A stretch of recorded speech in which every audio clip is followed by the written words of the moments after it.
I spent 31 years believing that if I just gave my family enough, one day they would finally love me back.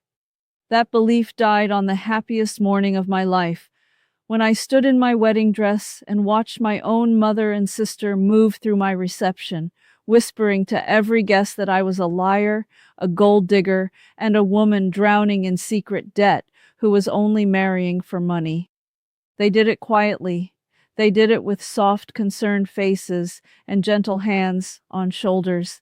They did it so smoothly that by the time I understood what was happening, half the room was already looking at me like I was a stranger who had wandered in off the street to rob them. What my mother and my sister did not know, what they could not have known, was that the videographer my fiancé had hired wore a small wireless microphone clipped to his collar, and 3 more were hidden around the venue to capture sound for our wedding film. Every camera was rolling, every word they spoke was being recorded in crystal clear audio. By the end of that night, the two of them would be standing alone in an empty room, and everyone they had spent their lives trying to impress would know exactly who they really were. Before I open this story all the way and tell you everything, I want to know how far my voice is reaching tonight. What city are you watching from? What country? And what time is it on your clock right now? Leave it in the comments below. Reading your replies reminds me that I am not standing in this alone, that there are people all over the world who understand exactly what it feels like to be betrayed by the people who were supposed to love you first. My name is Emily. For most of my life, I was not a daughter. I was a resource, a quiet, reliable, endlessly patient resource that my mother could draw from whenever my sister wanted something she had not earned. I grew up in a small house outside Asheville, North Carolina, with my mother, Carol, and my younger sister, Bianca. My father left when I was 9, and after that, the entire shape of our family rearranged itself around one simple idea. Bianca was special. Bianca was beautiful. Bianca was going to do great things, and I was the one who would make sure she had everything she needed to do them. My mother had a phrase she used so often it became the soundtrack of my childhood. Whenever I asked for something, a new pair of shoes, money for a school trip, a single afternoon that belonged to me, she would tilt her head, give me this tired little smile, and say the same thing every time.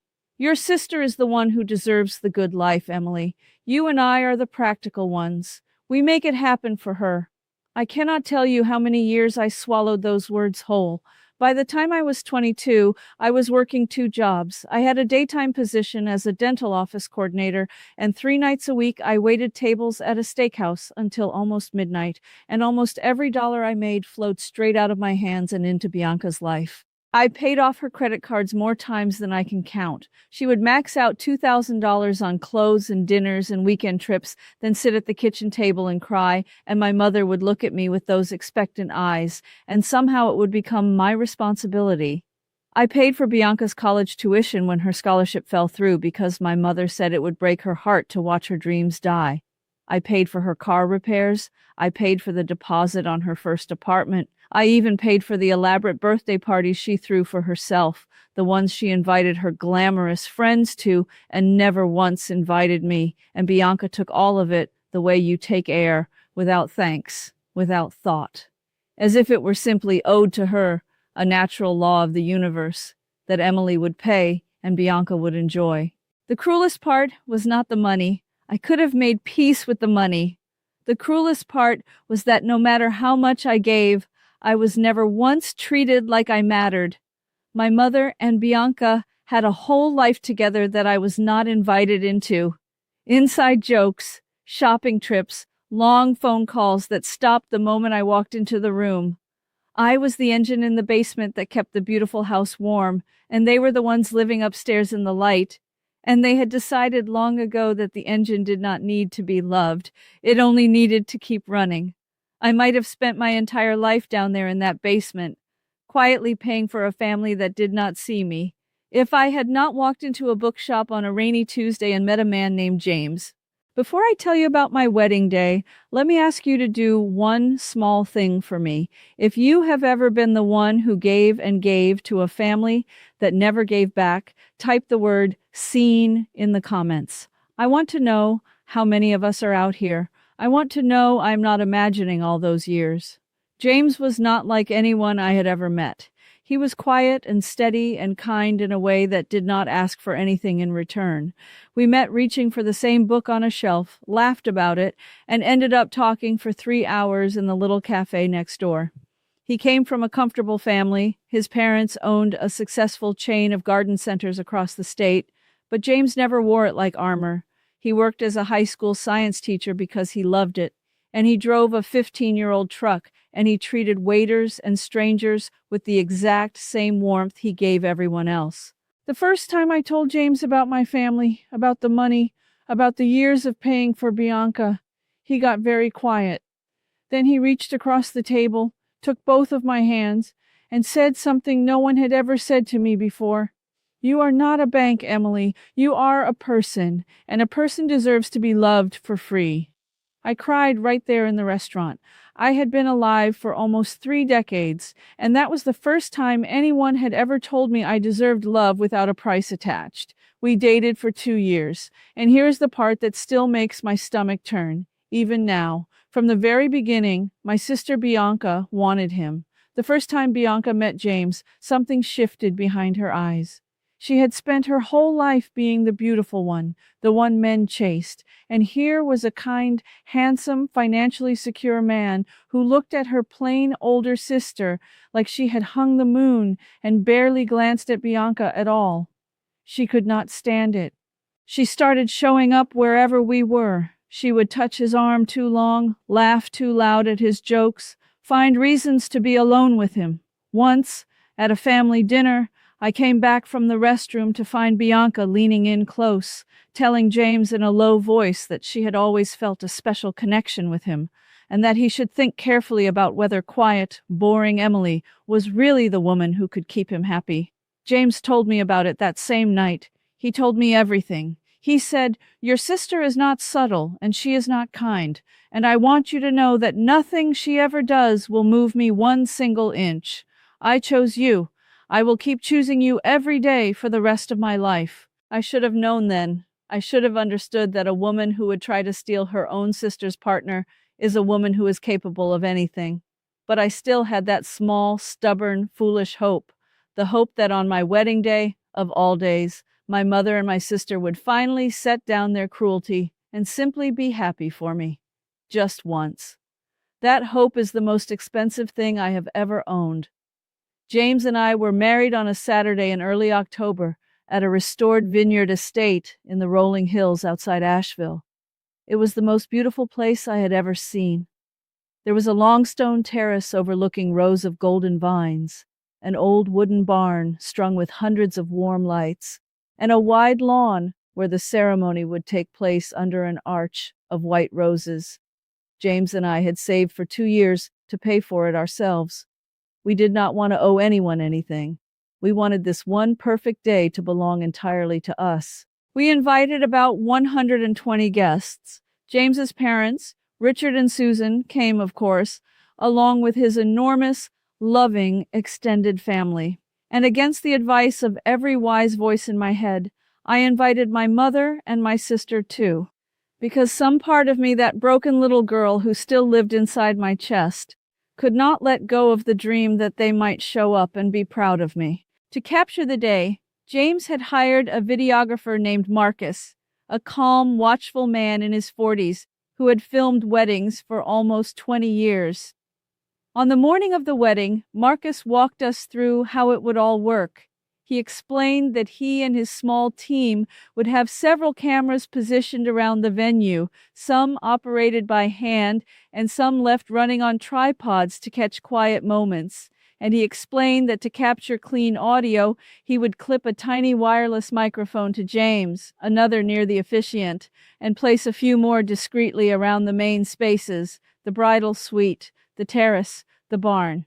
He said something that morning that I did not think twice about at the time. He said, "The microphones pick up everything, even soft conversations across a room. So just be yourselves and forget they are there. We will capture all the beautiful little moments you would otherwise miss." I smiled and thanked him and thought nothing more of it.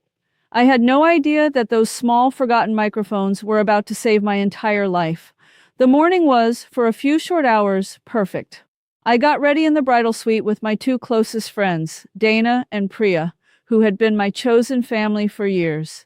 They zipped me into my dress, a simple ivory gown my grandmother would have loved, and they cried and we laughed, and for the first time in as long as I could remember, I felt beautiful and wanted and entirely myself. My mother and Bianca arrived an hour before the ceremony, and from the moment they walked through the door, I felt the temperature in the room drop.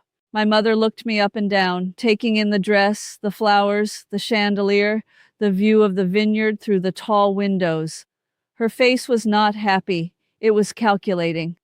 "Well," she finally said in a flat voice, "James must be paying for all of this. There is no way you could afford it." I told her gently that James and I had saved for it together, that we had paid for every bit of it ourselves. She made a small disbelieving sound in her throat and looked away. Bianca did not even pretend. She drifted around the bridal suite in a dress that was far too glamorous for a guest, touching my things, and then she stopped in front of the mirror beside me, looked at my reflection, and said quietly, just loud enough for me to hear, "It really should have been me up there. He liked me first, you know. You just got lucky." I did not answer her. I had learned long ago that answering only fed them. I turned back to my friends and tried to hold on to the joy that was draining out of me by the second. What I did not know, what I would not learn until that evening, was that my mother and my sister had not come to my wedding to celebrate. They had come to destroy it. And in the hour before the ceremony, while I was having my final photographs taken on the terrace, they got to work. Here is what the cameras captured. Here is what those small forgotten microphones recorded, word for word, while my mother and my sister believed no one was listening. They started with James's parents. Marcus's footage later showed my mother approaching Richard and Susan near the cocktail tables, wearing the saddest, most sympathetic face you have ever seen. She took Susan gently by the arm, leaned in close, and said in a low, confidential voice, "I feel I have to tell you something, mother to mother, before this goes any further. I love my Emily, but you deserve to know what your son is walking into. Emily is in a great deal of debt, tens of thousands of dollars, credit cards, loans, things she has hidden. She has always been desperate for money, and well, your family has a great deal of it. I just pray she is marrying James for the right reasons." Susan's face, in the footage, went pale and tight. Then Bianca joined them, dabbing at dry eyes, and added her own poison. She said, "I did not want to say anything, but I cannot watch your family be deceived. The truth is, Emily has been telling people for months that this marriage is her ticket out, her ticket to your money, and there is something else." She lowered her voice. "James and I were close once, very close. He chose Emily because she pushed and pushed, but I do not think his heart was ever truly in it. I just think you should both know the kind of person your son is really marrying. It was a masterpiece of cruelty. There was just enough of a shape to it, the older sister, the suspicious wealth, the quiet bride, to make a worried parent believe it. And it worked." I watched the footage later and I saw Richard and Susan exchange a long, frightened look. But my mother and my sister did not stop there. They moved through the gathering crowd like a pair of surgeons, table to table, guest to guest. To James's aunt, they whispered about my secret debts. To his college friends, they hinted that I had a history of lying. To a cluster of his co-workers, Bianca confided, with a trembling little laugh, that she felt sorry for James because everyone in our family knew Emily had a habit of using people and throwing them away. They were rewriting me. In the space of 1 hour, in front of 120 people, they were transforming me from a bride into a con artist. And the most chilling part, captured perfectly on Marcus's recordings, was a moment when the two of them stepped away from the crowd, alone near the barn, believing themselves completely unobserved. My mother said quietly, "Do you think it is working?"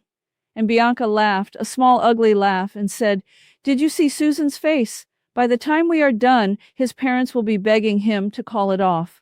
And if they do not, the guests will. Either way, she does not get her perfect little day. She has never deserved a single nice thing in her life, and she is not going to start today. My mother smiled and said, "That is my girl." Every word, every syllable, recorded in clean, undeniable audio, with both of their faces in clear view of the camera. If you have ever felt your stomach drop the way mine did when I first heard those words, do me a favor and tell me in the comments which part hit you the hardest. I read all of them. Knowing you are out there feeling this with me is the only thing that ever made the betrayal bearable. I knew none of this as I stood on the terrace having my photos taken. All I knew was that the energy of my own wedding had turned strange and cold. Guests who should have been smiling at me were looking away. James's mother would not meet my eyes. There were whispers everywhere, hands cupped over mouths, heads turning when I walked by. I felt like I was standing at the center of a room full of people who had all just learned a terrible secret about me, a secret I did not even know existed. And then, 20 minutes before I was supposed to walk down the aisle, James found me, took my hand, and pulled me quietly into a side room. His face was pale. He told me that his mother had just come to him, shaken and tearful, and begged him to postpone the wedding. He told me what she had said, the debts, the lies, the accusation that I was only after his family's money. He told me that several other guests had pulled him aside with the same poison in the last half hour. And then he looked at me and he said the words that I will love him for until the day I die. He said, "I know none of it is true. I know exactly who you are, and I know exactly who they are. I am not asking you whether it is true. I am asking you to trust me, because I think I know how to end this tonight, in front of everyone, once and for all." I did not understand what he meant, but I trusted him. I had trusted him from the very first rainy afternoon, and I trusted him now. James walked straight to Marcus, the videographer, and asked him a single question. He asked whether the microphones and cameras had been running during the last hour, out among the guests. Marcus, who had quietly noticed the strange currents moving through the crowd, said yes. Everything had been recording, every camera, every microphone. James asked him to review the footage, quickly, quietly, and to find what he was almost certain was there. Marcus disappeared into the barn with his laptop, and 15 minutes later he came back out, and the look on his face told us everything. He had found all of it: the conversation with Susan, the poison spread table to table, and the conversation by the barn, where my mother and my sister had confessed their entire plan to each other, in their own words, with their own faces. James made a decision then that changed both of our lives. He went to his parents first. He sat them down in the side room, and he played them the footage. He played them the moment my mother invented my debts. He played them Bianca's lie about their old closeness. And he played them the conversation by the barn, where the two women admitted, laughing, that their entire goal was to ruin my day because I had never deserved a nice thing in my life. I watched James's mother, Susan, lift one hand to her mouth. I watched the horror and the shame spread across her face as she realized she had almost helped two cruel strangers destroy her own son's wedding. When the recording ended, she crossed the room, took both of my hands, and said through tears, "Emily, I am so sorry. I am so deeply sorry. Can you ever forgive me?" I told her there was nothing to forgive. They were professionals at this. They had been doing it my whole life. And then James did the thing that turned my worst day into the day I tell you about now. The ceremony went ahead. I want you to know that first. James and I were married under that arch of white roses in the golden October light with 120 people watching, and it was beautiful, and it was real. And when he looked into my eyes and promised to choose me every single day, half the guests were crying, including me. But it was at the reception later that the truth came out into the light. After dinner, James stood up to give a toast. He thanked everyone for coming. He spoke about how he had met me in a bookshop on a rainy Tuesday, and how he had known almost immediately that he had found the person he wanted to spend his life with. And then his voice changed, and he said, "Before we dance, there is something all of you need to see. Some of you have heard things today. Quiet things, whispered things about the woman I just married. I think every person in this room deserves to know where those things came from." And he nodded to Marcus, and the large screen behind the head table came to life. I will never forget the silence in that barn as the footage played. 120 people watched my mother lean into Susan's ear and invent my crushing secret debts. They watched Bianca dab at fake tears and claimed that James had only chosen me out of pressure, that his heart had always belonged to her. They watched the two of them move table to table, smiling, destroying my name with every step. And then they watched the moment by the barn. They watched my mother ask, "Do you think it is working?" They watched Bianca laugh and say, "By the time we are done, his parents will be begging him to call it off. She has never deserved a single nice thing in her life." They watched my mother smile and say, "That is my girl." The screen went dark. For a long moment, nobody moved. And then slowly, every head in that room turned toward the table where my mother and my sister were sitting. I have spent my whole life watching Carol and Bianca control rooms, charm them, bend them. I had never once seen the thing I saw in their faces in that moment. Pure, exposed, naked horror. Bianca's mouth opened and closed, and no sound came out. My mother's careful, composed mask cracked straight down the middle, and underneath it was something small and ugly and afraid. There was no performance left to give. The cameras had captured the truth in their own voices, and there was nothing, absolutely nothing they could say. James's father, Richard, a quiet man who rarely raised his voice, stood up at his table. He looked at my mother and my sister for a long moment, and then he said, in a steady, carrying voice, "I think the two of you should leave now. You have done enough harm to this family for one lifetime." My mother tried one last time to summon the old magic. She rose to her feet and began to speak, to spin, to reframe. She said it had all been taken out of context, that she had only been worried, that she was the real victim here. But this time, for the first time in my entire life, it did not work. The room had heard her own words in her own voice. There was no context left to hide inside. People simply looked away from her, the way you look away from something shameful, and that silence was louder than any shout. My mother and my sister gathered their things and walked out of that barn alone, past 120 people who would never see them the same way again. No one stopped them. No one said goodbye. I did not chase after them. I did not cry. I stood beside my new husband, with his hand warm in mine, and I felt something I had been waiting 31 years to feel. I felt free. The aftermath was not a courtroom. There were no handcuffs, no prison sentences, no judge.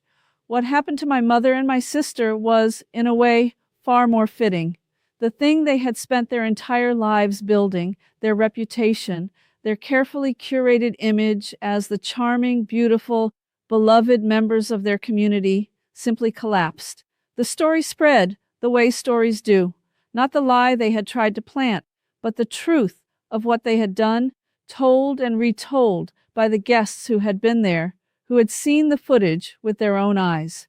Within weeks, the invitations stopped coming for my mother.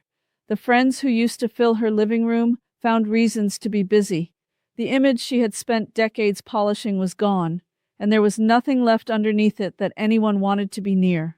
Bianca had it worse. She had built her whole life on being adored, on being the beautiful one, the popular one, the woman everyone wanted in the room. And now, everywhere she went in our small circle, people knew.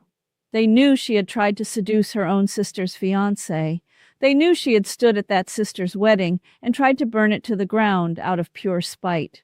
The men stopped calling. The friends drifted away. The social world that had been her entire identity quietly closed its doors to her, one by one, until she was standing in a life as empty as the room she had walked out of that night. They had spent their lives trying to make sure I never got a nice thing. And in the end, the only people who lost everything were them. As for me, I got the one thing I had wanted my whole life. Not the wedding, not even James, as much as I love him. I got the truth. After 31 years of being told I was the problem, the difficult one, the ungrateful one, I finally had it proven, in front of everyone I cared about, that I had never been the villain. I had only ever been the target. I cut my mother and my sister out of my life completely, and I have never once regretted it. James and I built a quiet, warm, honest life together. We had a daughter 2 years later, a little girl with my husband's gentle eyes, and I promised her on the day she was born that she would never, not for one single day of her life, have to earn the love of the people who are supposed to give it for free. Sometimes I think about those small wireless microphones that Marcus clipped around the venue that morning, the ones I forgot about the second I saw them. For my entire life, my mother and my sister had operated in whispers, in private, in the spaces where there were no witnesses, because they knew that the truth of who they were could never survive being seen. And on the one day they finally went too far, the universe was listening. Every word. Looking back now, the hardest part was never the betrayal itself. I had survived their cruelty for 3 decades. The hardest part was finally accepting the truth that my husband saw before I did, that the people who shared my blood had never loved me and never would, and that letting them go was not losing my family. It was finding it. Blood did not make me a family. James did. My daughter did. The friends who zipped me into my dress and cried with joy did. Love, the kind that is given for free, with no price and no conditions. That is what makes a family. I just had to lose the people who only shared my blood to finally understand it. So tell me, in the comments below, do you think I was right to play that footage in front of everyone and to cut my mother and sister out of my life for good? And if you had been the one standing in that wedding dress, hearing your own family had tried to destroy your happiest day, what would you have done? I will be reading every single reply.